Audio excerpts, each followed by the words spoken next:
Hey guys, what's up? So today I'm going to be talking about a deck that I've been kind of putting together. Um, it's taken about maybe a month or two to kind of accumulate some of the cards. Um, some of my cards haven't come in yet, but I thought I'd try to show off the deck anyways.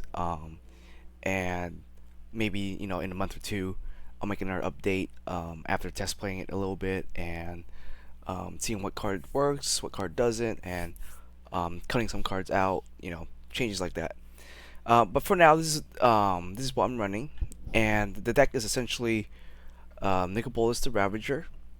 So for those who don't know, it's a legendary Elder Dragon creature. It's got flying, and when he enters the battlefield, each opponent discards a card, and he has another ability where if you pay Grixis plus 4 colorless mana, you can flip him, and if you flip him, he becomes a Planeswalker, and basically gains like four different abilities, which are all pretty good, and he has very high loyalty starting with. Now, um, the primary focus of the deck is to not really play your commander per se. So the Nicol Bolas is in here to be kind of just like a good card in general and a value engine or something to do with your mana when you have a lot of mana. But basically, um, if you do end up getting a lot of mana and you're not really doing anything with it, you can flip him. He becomes a planeswalker. His plus he has four. Sorry, like I mentioned, he has four abilities. His plus ability is to draw 2 cards, which is good. That's always good unless you're playing against like a Notion Thief or something, then that's bad. But the rest of his ability, the -3 is to deal 10 damage to a creature or planeswalker. Not really too relevant. You don't really want to be spending 7 mana to flip him just to kill one creature or planeswalker unless it's a threat to you or it's about to win the game or something like that. Um, the next ability that you're most likely going to use is his -4, which allows you to basically um, reanimate a planeswalker or a creature. You just put them into the battlefield. You don't really have to cast them or anything, so it's kind of free. And that's his ability that we want to use in this particular version of the deck. So in my build deck, I do play some reanimation cards, not too many, but the reason why is that our commander has um, a inherent ability to already do that when you're able to flip him. So you don't need too much reanimation in the deck. What we're trying to reanimate in the deck is valuable stuff like big mana, planeswalker, big creatures, that are good in the Grixis color. Um, and so that's the way I built this deck, is to kind of be like a control deck, build up mana, remove threats, hose your opponent's draws, hose their ability to like interact with you, and then start putting out really big planeswalkers that will win you the game. Kind of like a Super Friends deck, but not really a Super Friends deck, because I'm not really too concerned about upping their loyalty as much. Some Super Friends deck, they'll play stuff to kind of proliferate the planeswalkers. I'm not really too focused on proliferating planeswalkers in this particular build. There are quite a few planeswalkers in the deck, but they do make up a small portion of the deck compared to like other versions of you know Nicol Bolas EDH decks. Or if you want to play Super Friends, Atraxa is probably a better commander to go with instead of Nicol Bolas. But what's nice about Nicol Bolas is that he's got the three pretty good colors in, I would say, in the color pie here. Um, what you're lacking is ramp though, because you're lacking green, so you do lose out on ramp. And white doesn't really have too much to offer. It's probably, like a lot of people say, it's probably one of the weaker colors in Commander. But it white does have a few cards that are pretty good. Like expropriate and well, sorry, not expropriate. The white enchantment, smothering tide, uh, and a couple other good white enchantment or creatures. But we're not really looking to play, I guess, stacks as much. We do have a couple of stacks cards per se to like hose people's ability to draw and search and stuff like that. But the deck for me has primarily focused on just reanimating stuff with Bolas's fourth, or I guess third ability.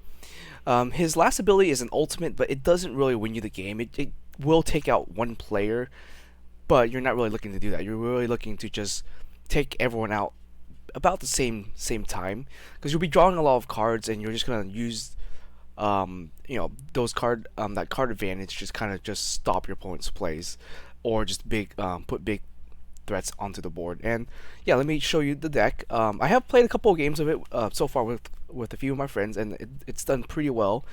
And I want to say my friends do play a very high powered deck. They one of my friends plays Ur Dragon, and his deck is it's got all the expensive cards, dual lands, everything, like everything you can make that deck as good as possible. He has it in there. And my other friend plays Nagila, my other friend plays Narset, Nicol. So they essentially play borderline. We play, I guess, on a power level. If you want to go from like 1 to 10, most of our decks are really fine tuned. I want to say they're probably at like an 8, maybe 9. Like we have a lot of interaction. What we don't have is a turn 1 or turn 2 sort of win. But we generally do have very powerful plays, and most of our decks are capable of winning on turn 3 and turn 4, given that we have a really good hand. We do play a lot of interaction. We play board wipes, counterspells, all that jazz. Even some spells that I guess the one we don't really play too much of is like discarding spells, where you like Thoughtseize and Duress, where CDH might play that to kind of secure their win. But we don't really do that. But we do definitely play a lot of interaction, high powered spells, and we don't really have any sort of like limit at our table. Whatever you want to build, if you want to play stacks, you want to play CDH. I have a friend that plays basically Thassa's Oracle win condition. It's kind of hard for us to beat him sometimes, because he can win as early as turn 2 sometimes, and it's just, even with all of our interactions, sometimes it doesn't happen. But we're okay with that. Like you can play whatever you want at our table, and being that I typically play like kind of janky decks, I don't really play too much interaction in most of my other decks, like my Rakdos deck or my Yawgmoth deck, just because in those particular colors I don't really have the ability to have as much interaction as I want, because I'm missing blue, which blue has all the good counter spells and removal that can interact with like enchantments, where red and black doesn't really have that ability to interact with enchantments as much. But with this particular deck, it's done well in the sense that I guess I've ramped out fast enough, and started putting threats down, and just starting to like control the board relatively well and control people's hand size. Like I mentioned, when you casting a Bolas, him discarding a card from everyone's hand is a nice ability, but it only happens once or twice during the game. So I'm not really too focused on disruption using his discarding ability, because like I said, you'll cast Commander once or twice. Like it's very rare that you can cast Bolas multiple times, and so I don't play too many cards that would benefit off of discarding. Obviously, I do play something like Waste Not. I thought about adding in like Turgid, the Frightful God, stuff like that, but I figured maybe I'm not really discarding enough to really justify her inclusion into the deck. But either way, let's talk about the deck, and kind of show you how it's played. It plays like a Grixis control deck, really. Grixis control Super Friends deck is, I guess, the best thing, or the best description I can name for this particular deck. And so it's basically playing all the good cards you can essentially find in these colors. Good threats, good interaction, and then yeah, and it plays like a control deck because you leave a lot of mana open. You either once you get a threat on the board, you stop casting threats. You just leave your mana open and kind of just counter and interact with your opponent. And if once they're out of cards, then you can start putting more threats down. Have them kind of try to deal with those particular threats at that point. All right, so I think I kind of ramble on enough. So let's start off with some of the creatures. I'll kind of go in parts because there's 100 cards. So let's start with the creatures here. So Snapcaster. I play a lot of interaction in the deck, and you have generally a lot of open mana. Snapcaster seem like an easy choice just for value, or for some certain cards I want to cast again. I generally use the Snapcaster as kind of like a draw card. I usually draw off of it using whatever draw cards that are in my grave at the moment. So I got a Snapcaster. I'm not using this particular art in my deck. This card's supposed to be my Esper control deck right now, but the my actual Snapcaster I bought, the cheap one, hasn't come in yet. So yeah, ignore that for now. Croxa. So Croxa is my secondary win condition, actually, a lot of time in the deck. So Croxa and Bolas kind of take up the same space. Like when you cast Bolas, everyone's discarding. When you cast Croxa, everyone's also discarding. And like I mentioned, Bolas I only cast when I feel like he's safe from removal, and when I can have enough mana to kind of like almost flip him the next time it rotates around the board.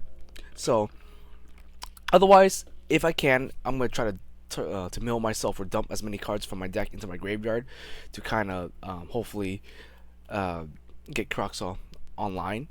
And sort of mid game, he becomes really, really annoying to every single player. Like, you just keep attacking, discarding, especially if you're hosing their hands already. Whatever card they're drawing, they're most likely going to end up discarding. So yeah, he's kind of a good like secondary win condition for me here. I don't do any sort of infinite degenerate loop with the Croxa, so he's just literally there to be a 6/6 body that forces people to discard.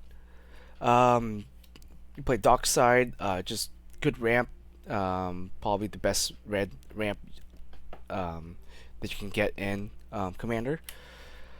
Dalfi, just another good hoser. Hoses graveyard strategy.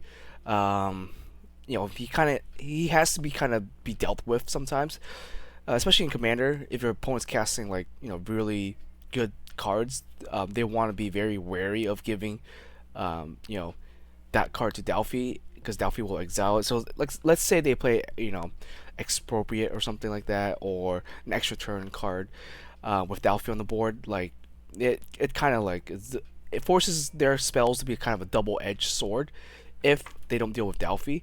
And obviously Dalfi is a little slow sometimes because you can't tap and sack him right away. You have to wait a turn unless you have a haste enabler. But in general, I do like him. Just really annoying for 2 mana. So yeah, good card there. Tiny Bones, I added this in kind of like last minute. I'm not too sure how good he's gonna be. I just added him in as another win condition because there's in the time that I did play the deck, a lot of time my opponents didn't have a hand, but I wasn't able to like kill anyone because I've either a bunch of planeswalkers or a bunch of like small creatures that aren't really doing too much. So I decided to add in Tiny Bones for his secondary effect, where if your opponent doesn't have a hand, you pay 6 mana, they lose 10 life. So that's his main purpose, is just a win condition, and he is also a value engine. If your opponent's discarding cards every turn or something like that, you can discard. Typically, if my opponents are discarding, they're usually discarding to hand size. So because I think majority of my table does play blue, so they're playing Mystic Remora, they're playing Rustic Studies and stuff like that. So generally, most of my friends, we're drawing a lot of cards, and so we generally have more than 7 cards. So Tiny Bone kind of helps with like me getting some advantage when they're discarding for hand size. Or for something like Windfall or something like that too. That happens a lot at the table. So Tiny Bones, just for 2 mana, it's it's there. No one's gonna really remove it. No one's gonna attack it or waste a removal spell on Tiny Bones. So he's just there as kind of like an enchantment.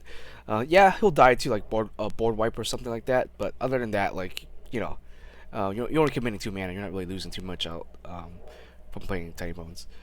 Valky, just kind of a fun card. Just another way to hose your opponent's hand, to kind of steal their best creature out of their hand for until they can at least remove it. remove the Valkyrie. If not, you can cast him for his 7 mana Planeswalker side. I don't really do that much because the 7 mana is kind of a lot to not really do much. You do, I guess, draw 3 cards when you plus his ability. So he is like a 7 mana draw 3 cards, and I don't think I've ever ulted with him, uh, at least in Commander. But if not, you can always kill a creature or an artifact with his minus ability there too. His second minus ability, or sorry, first minus ability. But either way, I like his first ability the most, where you can kind of peek at people's hand, take out their best creature, and then I guess if you have extra mana, you can make Valkyrie become that particular creature. Cool. If someone's playing Crocs or Oral, that's extraordinary value. You grab the Crocs or Oral, and then transform this into a Croxa, or transform it into an Earl, and then you just kind of attack people and gain like a bunch of value. So, just a fun card there. Next, hosing card, opposition agent. Just overall, it hoses.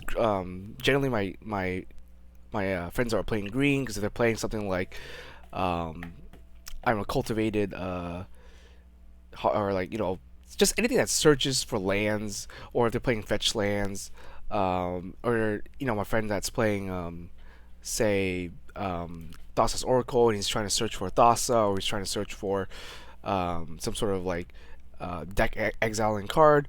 Opposition agent is just there to kind of force them to basically not be able to resolve their spell, not be able to resolve their demonic tutor, stuff like that, and you get the card instead.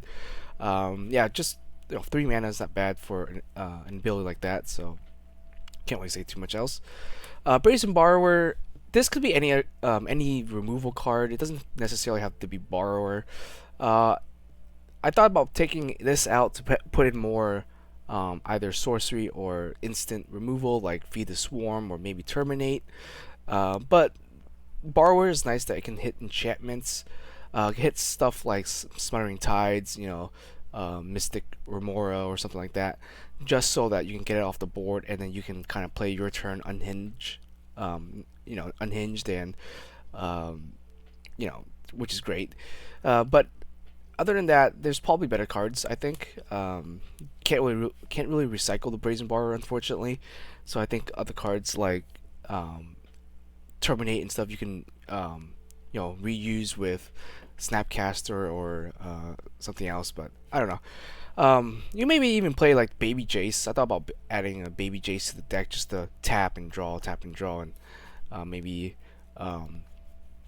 get some value out of my grave there too. Next is Notion Thief. We don't have the what is that? The Hull Breaker anymore. So Notion Thief is the next best draw hoser. So you basically, you play him and people just can't draw cards, which is nice. So do be careful if someone has like a Consecrated Sphinx or something; they can force you to deck yourself out. But other than that, like Notion Thief is just great. A little expensive, but it works with like Windfall. It works with if your opponent has like a Remora or a Rustic Study. This card is great in that sense, and it kind of puts them in a tough spot. Scarab God, just because we just a value card, I guess, in general. For 5 mana, you exile, or for 4 mana, you can exile a card, grab something back. It's one of our ways to kind of heal in the deck.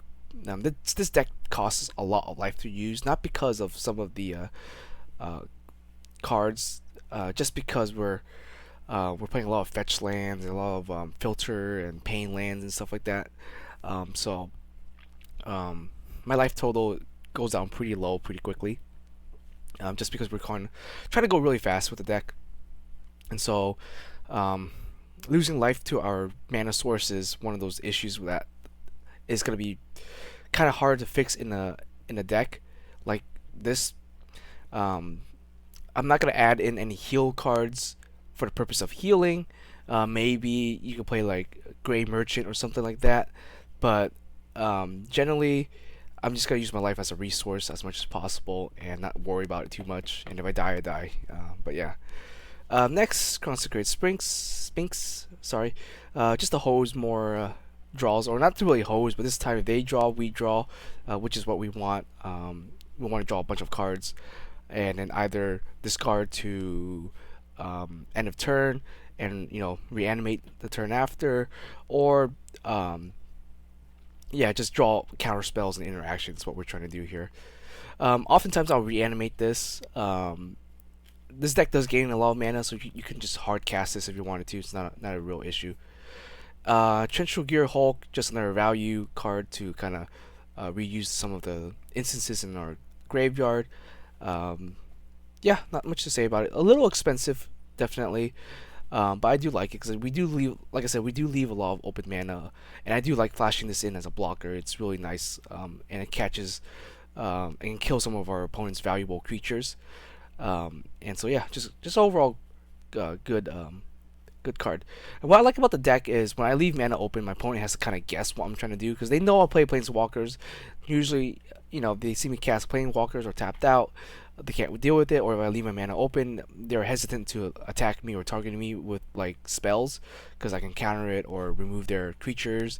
So it's kind of one of those decks where it's hard to read what I'm trying to do. But once my game plan gets going, it's hard to stop. Just next off, we have Lord Xander. Just another, I guess, good target to reanimate. You can cast this for 7 mana. Definitely a filler card, but I'm playing Grixis, so might as well play all the fun cards. So yeah, just a card that we play. Harder to interact with, harder to remove. No one wants to deal with this thing, and it's just a mean card in general. You could make Lord Xander the main commander for this particular deck. It doesn't matter whether you want to play Xanders or Bolas. I think they play about the same. I think with Xanders though, you can focus more on like disruption and focus more on reanimating. So if you play him as your commander, you definitely want to be casting him and then just reanimating him after that. You don't want to put him back into the command zone because he gets too expensive to cast after that. That's the only reason I like Ravager. Ravager, at least you can recast him multiple times if you need to, and he has the ability to flip and draw you cards. So I like the Ravager a little bit better than I would Xander's here. Then I guess the last 2 copies we played 2 Jintaxis, both versions, the Progress Tyrant and the other one. I forgot what the name of this one was, but yeah, draw a bunch of cards, holds your opponent's hands unless they have something like Wreck Tower or a Thought Vessel. Other than that, they lose their hand at the end of their turn. Progress Tyrant, just a free body on the board, counters certain things, doubles up your spells. Granted, there's a lot of spells that we can't really take advantage of, but it's nice to have the ability. What you want to do is reanimate him and cast like a artifact, so you can make a token copy of that artifact. In this particular deck, I'm just making a bunch of mana, so not really anything valuable to copy with him. You can also copy counter spells and stuff like that if you want to have more interaction, or if someone's trying to start a counterspell war with you. Jintax is really good for that purpose, and it also kind of provides you with some protection. Other big mana cards you can probably play is Void Whittler, as another good like reanimation target if you wanted to. I decided that Jintax is just good enough, and Void Whittler. Only purpose in the deck is to be able to reanimate that particular card, and it's really expensive, so I don't know if I wanted to play that card, but that's what I have for now for creatures. So it's about 15 creatures, not too many creatures. And then next off we have our stacks of Planeswalker spells, or just Planeswalkers in general. So we have Ashiot, the Dream Renderer, I think is the name. Sorry, I don't read Japanese. I forgot the full name of this. Anyways, great for hosing people's graveyard strategy, and his passive ability is really good for 3 mana. Your opponent can't search their library, which is great. Will hurt, demonic tutor. It'll hurt, um, fetch lands, stuff like that. His -1 ability, you always want to target yourself. You never want to target an opponent unless they're really low or very close to decking out. But you want to target yourself so you can put in those creatures into the graveyard. You want to put in like Jintaxis. You want to put in stuff so you can either escape with Croxa or you can delve. There are quite a few delve cards in this particular deck, so his -1 ability is always going to target yourself. And yeah, and generally no one wants to really attack him because once you exile someone's graveyard or you exile everyone's graveyard, he's kind of just there as a static ability to hose your opponent. Some people will try to get rid of him if they can't, if he's really detrimental to their game plan. Otherwise, some people will leave him alone if they're playing like zombies or they're playing, something like that where it's a reanimator strategy. They have to be careful. They have to get rid of him before they do anything else. So yeah, just overall great card. Yeah, same thing for War of Spark, Narset. She's great. Her static ability doesn't allow people to draw more than 1 card per turn. Really good. Her minus ability, majority of her deck is non-creatures, so her minus ability actually will most of the time hit something. I've only had it miss maybe once while playing her. So yeah, you could always just not even minus her. You can just leave her there for full 5 loyalty just to make sure she sticks on the board. On my end, I just like just getting having her as a pseudo card draw. So I don't mind her dying because you also have Notion Thief, so you have a kind of a plan A and plan B. But yeah, great Planeswalker here. Next off, we have a Teferi Time Raveler, or Master of Time, sorry. Just a good way to kind of cycle cards in our hand. Can kind of defend himself, but most important part is he's a clock on the table.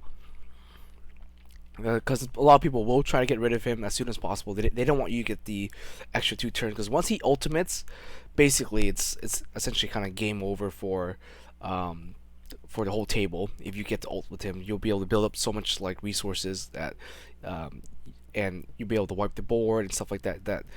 There's almost no chance of you losing once you get 2 extra turns. So just a great clock on the board.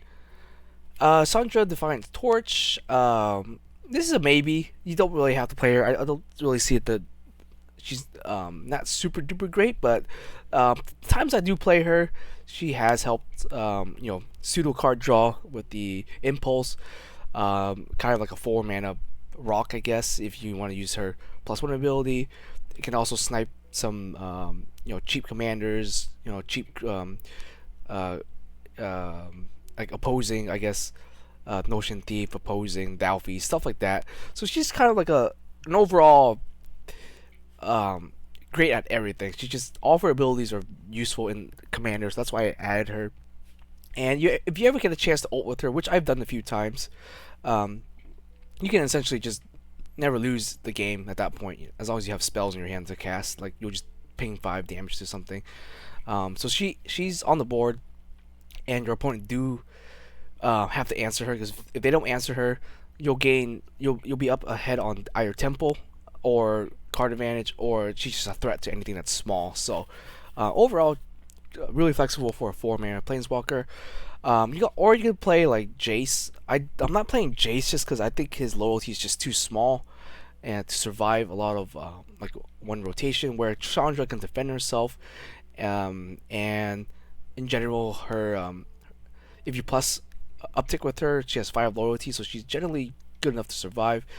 Thing with Jace is that you never want to Fate Seal in EDH. It's like really bad, so you always want to brainstorm with Jace, but then that's also not that great because you only draw 1 card for 4 mana. Seems kind of like a bad trade-off. I guess you could bounce a creature, but in Commander there's just so many creatures to deal with. I don't think bouncing 1 creature is going to really help Jace survive the rotation. So with Jace, you're never going to ult with Jace because you never want to Fate Seal. 3 loyalty.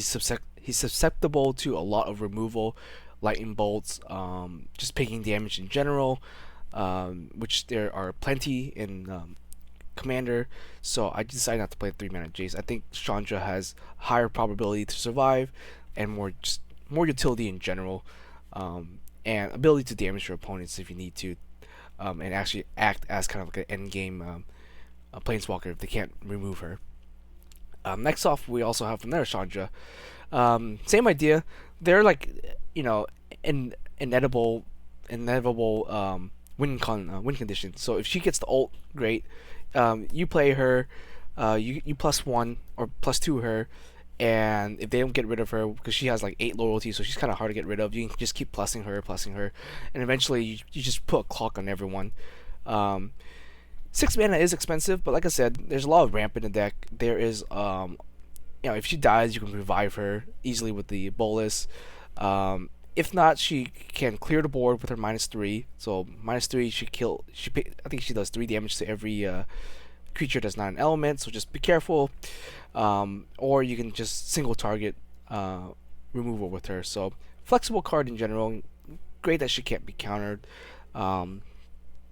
It's just kind of like one of those cards that you can play. You don't have to play her, but 6 mana, kind of expensive there. And then the last two Planeswalkers we're playing are I think the best Bolas Planeswalkers.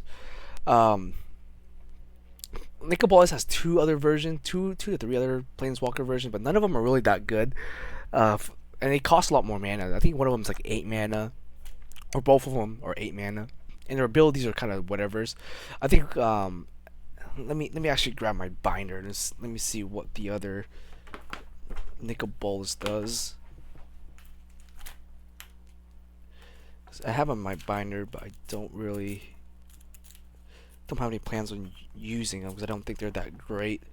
So I think it's the Deceiver and the Planeswalker. So these are the other 2 that that exists as Planeswalkers. Now let's look at this one first. This one just destroys a non-creature permanent, which is not that good, meaning he can't really defend himself. You can steal a creature. I don't think stealing creature for 8 mana is that great. And then his like -9 ability. What does it even do?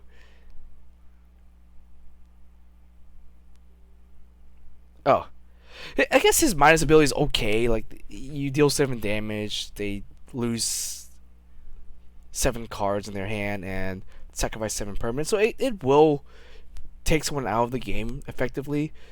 But for 8 mana, I don't think it's good enough to play. And I don't know what creature you would really want to take that's like gonna really that's worth 8 mana for to take. So decide not to play him, even though this is like a Bolas tribal deck. And then the next one is the Deceiver, which is, I think all of his abilities are just not that great for 7 mana. First one is like they take 3 damage unless they discard a card or sack a permanent. Not really good for 7 mana here. Destroy a creature, draw a card. Not that great either. For 8 mana, that's really bad. And then the minus is you deal 7 damage and you draw 7 cards. So like the ultimates are good, but for the mana cost and for the rest of the plussing abilities, it's just not that great. Like I don't think you're gonna be ulting with the Deceiver just because you +3, he'll be at 8, and you'll go to 11 next turn. Takes 2 turns to ult this guy, and it's not that great. The ult doesn't win you the game. It puts you I guess a little bit ahead. This one takes out 1 player, so not that great either. So I decided not to play either of these Nicol Bolas. So I decided to play the other ones. Other ones are decently good. So this one gains the ability of all other Planeswalker, which is nice. The +1 is great too. The +1 basically forces each of your opponents to minus a card, and you draw a card. So if he sits there long enough, you'll probably win. -3, just to hit a card, creature or Planeswalker, kill it. 5 mana, I think that's fair enough. His -8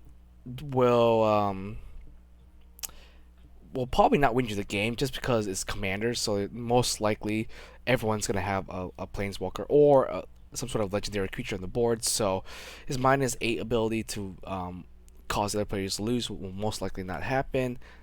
So yeah, this one I really like. God Pharaoh was actually pretty good. His +1 ability is just so great. Like I love it. It just forces everyone, each opponent, to exile 2 cards from their hand. So for 7 mana, you play him, and you basically gain 6 cards because your opponent, each of your opponents are losing 2 cards. Just really good. That's how, like I had it where I cast this guy, he dies. I play the Ravager, and then I eventually flip the Ravager, grab him from my graveyard back, plus him again. And if you have like this one, if you have both of these on the board, you can use his ability to copy his ability, and basically each turn you can get rid of 4 cards from your opponent's hand. It's just ridiculous, like how much hand control you can have between the three versions of Nicol Bolas. His +2 is kind of terrible. I've tried it a few times, and it's just I've only +2 him when my opponents literally have no cards in their hand left. So then I start +2ing him. I don't minus him at all because it's kind of pointless. Because yeah, his -4, like, yeah, you deal 7 damage to something. I guess you could hit an opponent or a creature. I don't think you can hit a planeswalker with his ability, ironically. But like his -4 is kind of just whatever's. You almost always want to uptick him until you can get to his ultimate. Once you reach where he can ultimate, his ultimate will actually not win you the game like outright. It will put you very far ahead. Like you exile all permanents your opponents control except for their lands essentially. So kind of like a pseudo Psychonic Rift, I guess. So basically, Psychonic Rift that you just basically exile everything they own. So, yeah, I definitely love these particular boluses, and they work well in the deck. So those are the planeswalkers.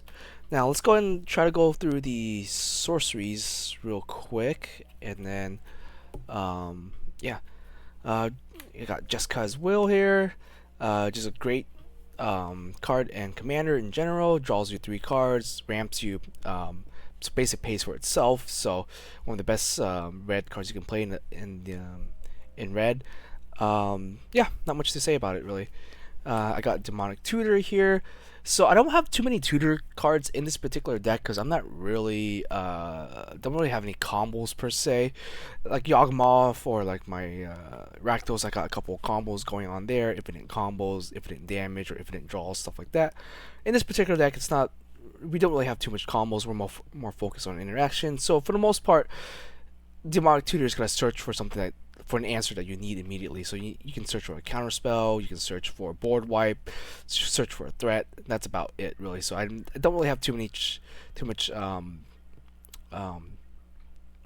tutors in the deck. Even though we're playing Grixis, which blue and black have a ton of tutors, but we're not gonna really play too many tutors in the deck, and for the reason that we don't really need to search for any particular combo. I'd rather play draw cards over tutor cards in this particular deck because I want to draw my answers. I want to draw my threats rather than try to spend mana to search for it. So just this is the only tutor I play in the deck, I think. But if I run into another tutor, I'll let you know. Deliver Unto Evil. Just something you can, because we're dumping so many cards into our graveyard. Sometimes you want to get a threat back, or you want to get some sort of counterspell back. It's essentially a draw 2 card. It's a draw 4 card if you have one of your Nicol Bolas Planeswalkers. So if Bolas is flipped or something like that, you play this, you grab 4 cards back from your graveyard, which is pretty good.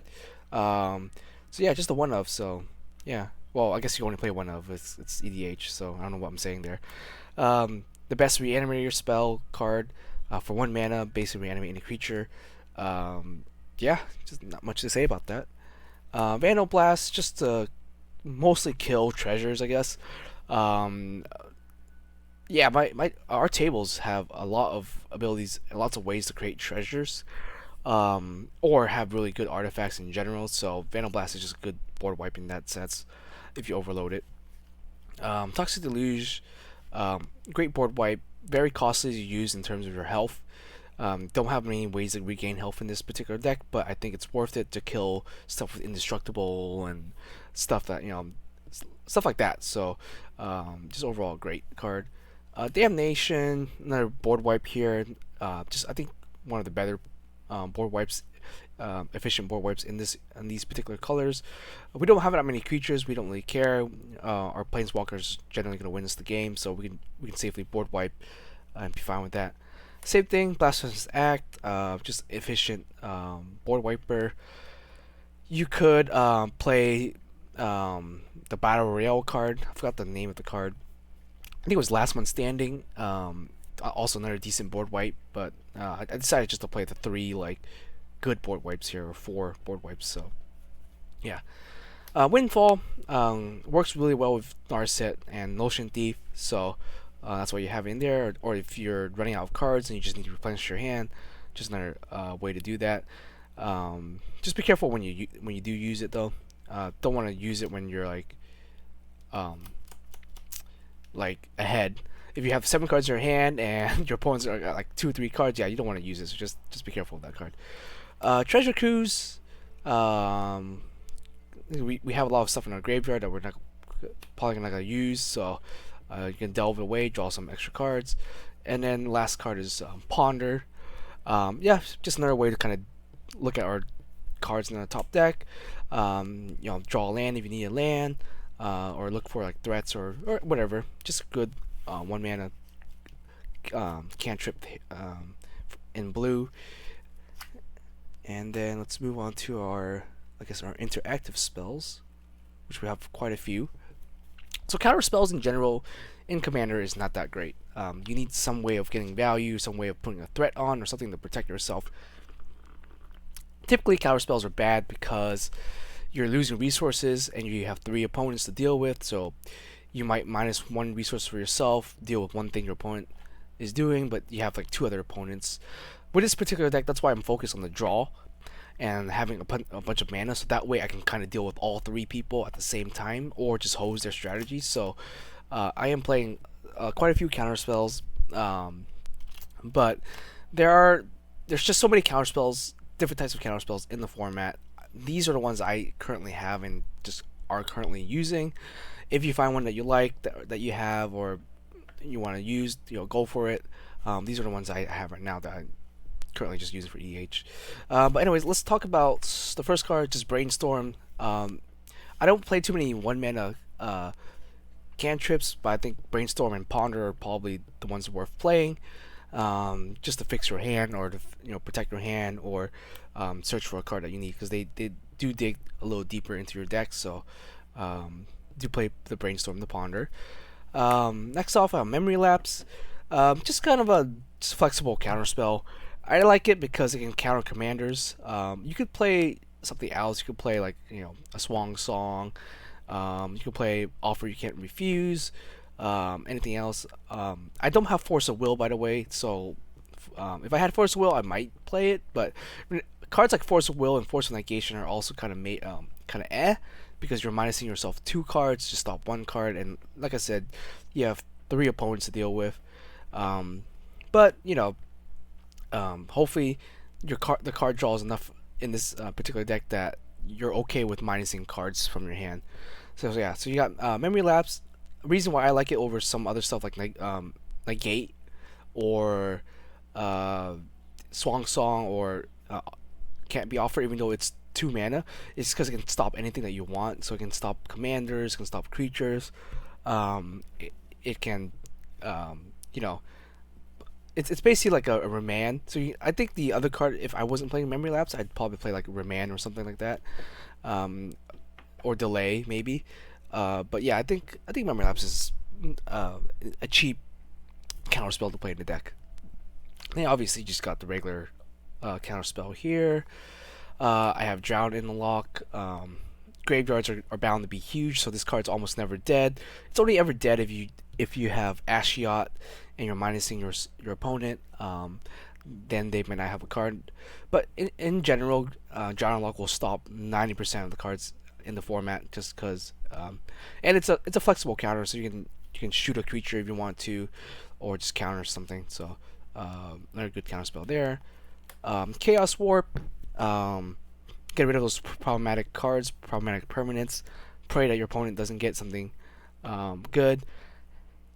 Between me and my friends group, we have stories about Chaos Warp.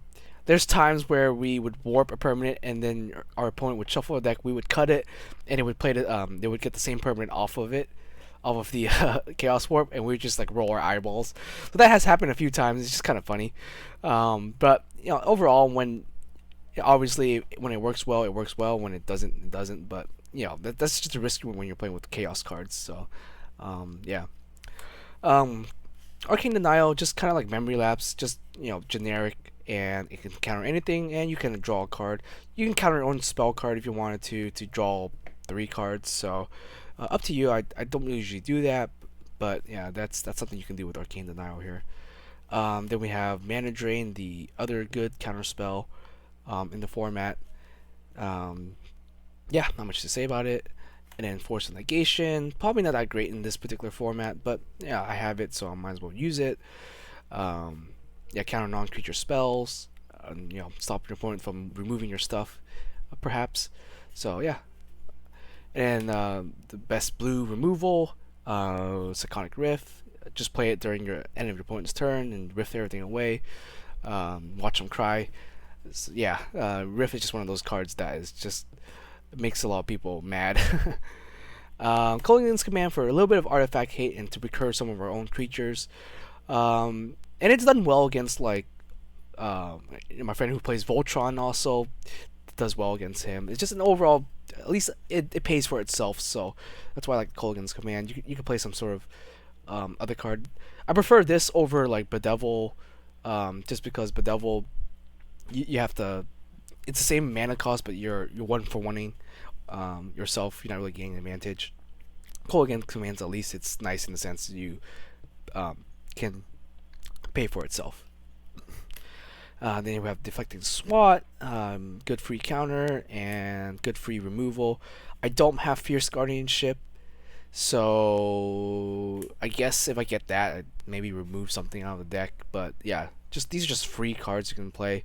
So why not?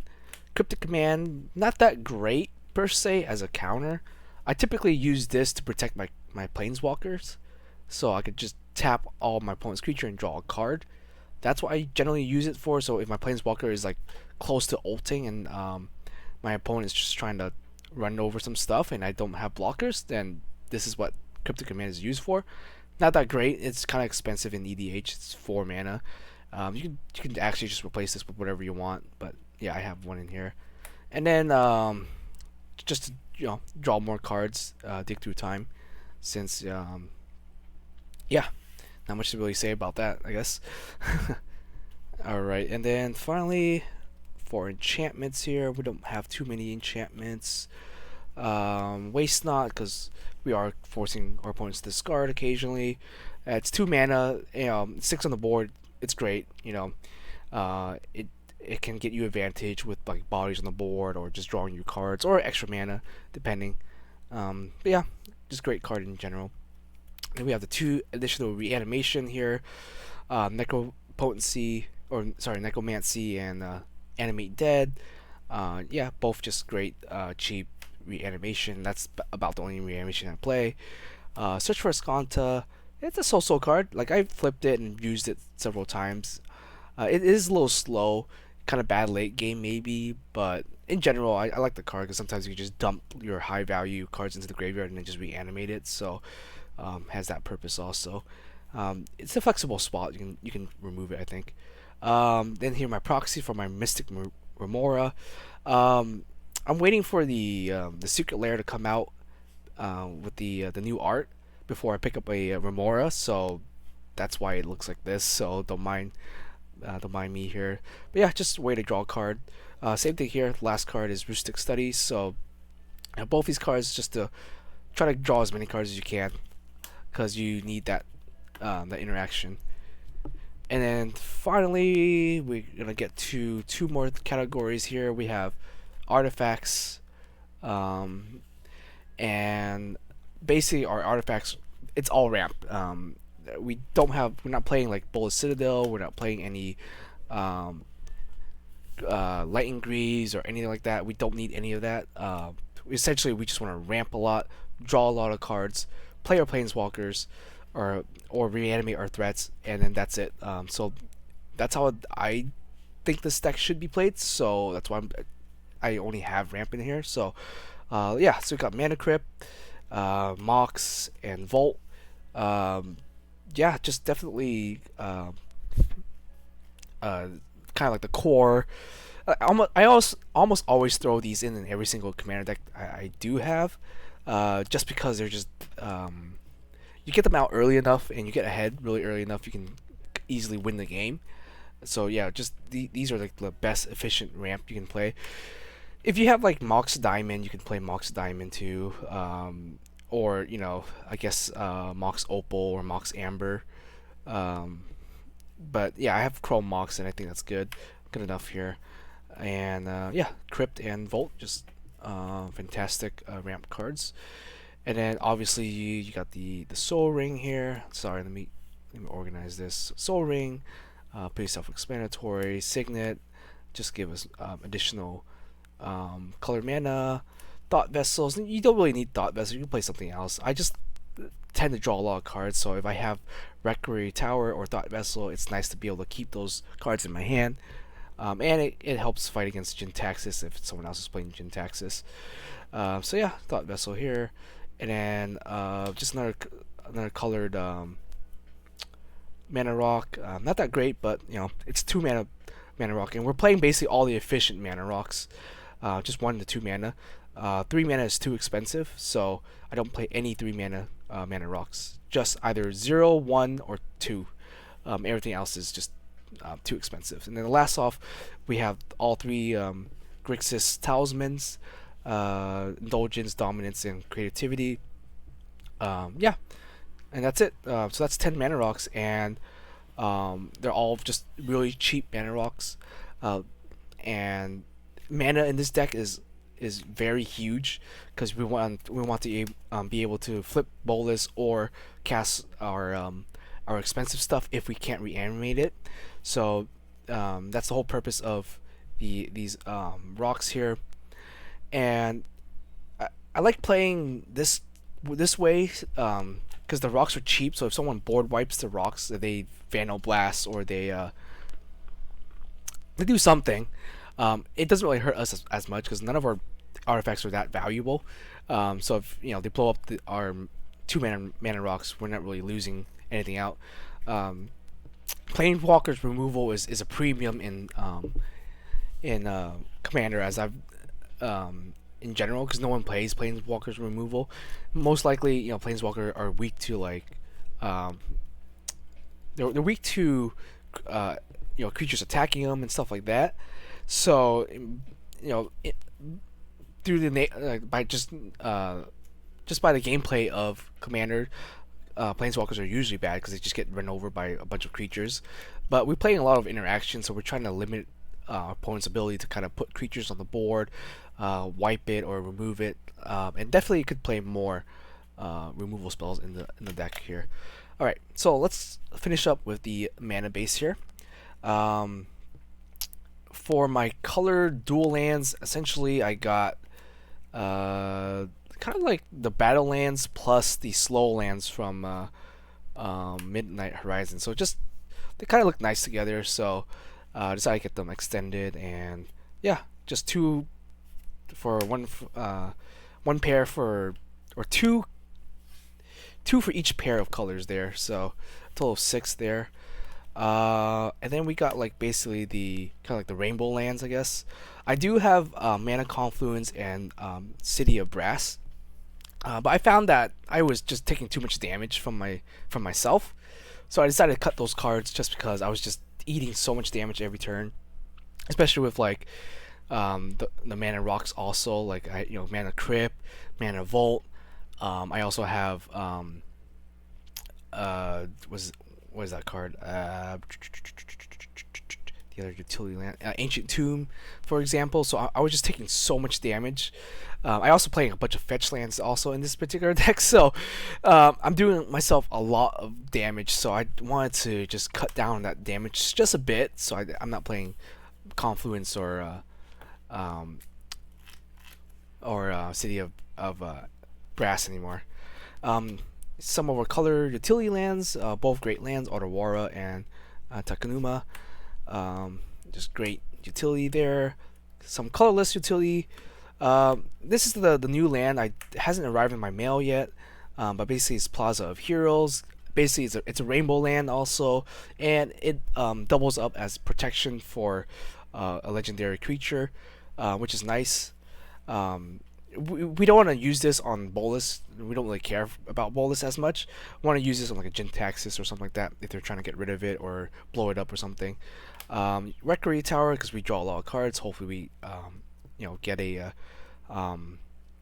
get this out as soon as possible to make our hands infinite. Saga is just great. Just search out your mana rocks, play them for free. Not much to say about it. Ancient Tomb, good land ramp right there. And then Maze of If. Maze of If to basically stop our opponents from attacking our planeswalkers, to kind of protect ourselves a little bit. Just a utility land there. It doesn't give any mana.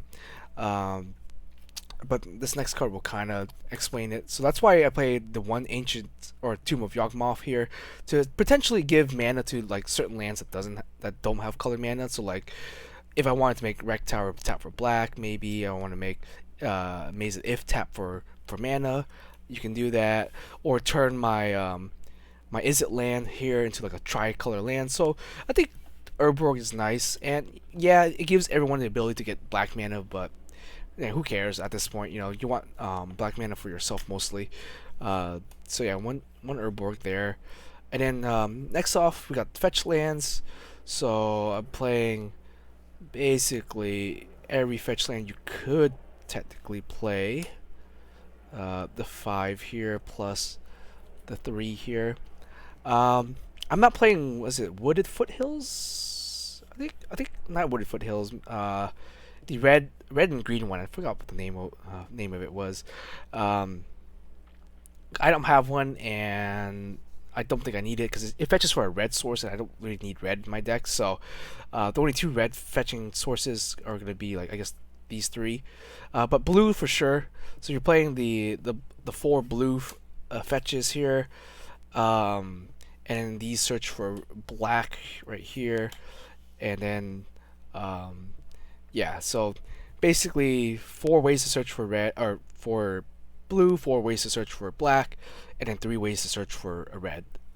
So I don't think Prismatic Vista is that great in this particular deck, so I'm not playing that. And then the other fetch lands are just too slow or just too cumbersome. So I'm just playing the basic 8 there. Lands that we're going to be fetching for, namely these right here. So you got the Shock lands, Vents, Blood Crypt, and Graves. And then we have the 1 Tri-land right here, the Grixis Tri-land. I don't have any underground seas or anything like that, so no dual lands in this particular deck. If you have dual lands, great, go ahead and play them. I don't have any dual lands, unfortunately, so that's what I got. And then a couple of basics here. You're gonna have to forgive my mountain right here; it's not matching because I don't. My other one hasn't arrived in the mail yet. But seven basics here. You could definitely play more basics. The only issues is if you run across like a back to basics or something like that. Someone that's playing back to basic, you're gonna be screwed, kind of. But at that point, it's whatever's. The whole table is probably gonna be screwed anyways. So, yeah, just 7. I think basics is good enough. I don't really like drawing the basics either, and I don't really like fetching basics as much. I will always try to fetch for the the shock lands or the tri-land if I can. But the basics are just there, just to in case you need to fetch them. So hopefully you don't get too hosed by like a Blood Moon or back to basics, I guess. But yeah, Blood Moon's not too bad because you have a bunch of mana rocks. So if someone plays a Blood Moon on you, cool, whatever. You have mana rocks to kind of give you color mana. But yeah, that's the deck. Hopefully you guys enjoyed it. I know this video's quite long, and I kind of rambled on quite a bit. It's a deck. It's a work in progress right now, and I've only played like maybe 4 or 5 games with it, and it's done pretty well for kind of being thrown together. And there's definitely a couple other cards I want to try out for sure, um, and see how those other cards works. I like the way it works so far in terms of just how fast the deck can surprisingly go. Um, like I'm able to like sometimes get like 7 mana on turn 3 or something like that. Basically like a Tron deck. Basically, I'm just drawing a bunch of cards, playing a bunch of like uh, rocks, and then not missing my land drops. I think I'm playing 36 lands. With Maze of If, you're basically playing 35 lands, and then you can kind of use the fetch lands to thin your deck out a little bit so you don't flood out later. And you use the fetch lands to kind of put cards in the graveyard so you can delve it away, which is really nice. Um, if you check out my tapped out, you can kind of see a couple of cards I'm thinking about using. You can use something like temporal mastery or whatever you call it, the extra turn card, or some other delve cards if you like. Um, you can play more reanimation. Definitely, you can play different types of interaction, different counter spells, different removal. You can play like Dreadbore. You can play Feed the Swarm. You can play Terminate, stuff like that. There's in Grixis colors you have so much different cards, card pool to play with. If you want more ramp and like you're okay with taking damage, you can play like Black Market Connection, Phyrexian Arena if you want to draw more cards, stuff like that. I tend to find that Black Market Connection and Phyrexian Arena like a little too slow in this particular deck. They're great, but they also you're taking a lot of damage also, so that's why I decided not to play something like Black Market Connection. I did try it out, but I ended up just taking so much damage I couldn't do it. You can play more tutors, Mystic Tutor. You can play Vampiric Tutor. Obviously, all the good black tutors. You can play extra turn cards also. Um, extra turn cards like Expropriate. What else? Let me think. Let me refresh my page real quick. Actually, I forgot what else I had here. Yeah, you can play like temporary mastery, like I said, time warp, temporal trespass, stuff like that. If you want extra turns, give yourself more time to proliferate. You can play some proliferate cards or different types of planeswalkers. But so far, this is what I found that I've liked, and this is what has worked so far for me. And so, yeah, I think about in a month or two, I'll come back with another update after getting a bunch of games in with this deck. I'll update you guys with like what cards I liked, what cards I'm gonna put in, and yeah. But for now, this is the template for the deck, and hopefully you guys enjoy it, and we'll see you guys next time.